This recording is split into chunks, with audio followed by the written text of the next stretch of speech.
नमस्कार मंडळी, तुम्ही पाहत आहात जगातील सर्वात कॉमेडी, डोकं फिरवणारी आणि उलटसुलट न्यूज नानाची कॉमेडी. आणि कडाक्याच्या थंडीमुळे गावात भीषण परिस्थिती. गल्लीबोळातही लहान थोरं शट्टी घालून हिंडताना दिसत आहे. आणि मोबाईलच्या जास्त वापरामुळे एका माणसाचा अंगठा गायब. आणि आज पहाटे गावात मोठा भूकंप. घराबाहेर डोकून पाहिला तर शेजारची काकू नवऱ्याला बदलत होती. आणि आताची सर्वात मोठी बातमी.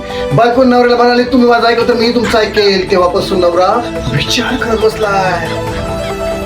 आणि आता हवामान अंदाज.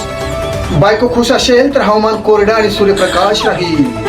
आणि बायको रागात असेल तर विजांच्या कडकडाटासह चक्रीवादळ आणि चपलांचा पाऊस पडण्याची दाट शक्यता वर्तवली जात आहे. तर हे होते आजच्या बातम्या. अशाच बातम्या पाहण्यासाठी नानाच्या कमेंटला सबस्क्राईब करा, लाईक करा, शेअर करा आणि चॅनलला सबस्क्राईब करा. तुम्ही धन्यवाद.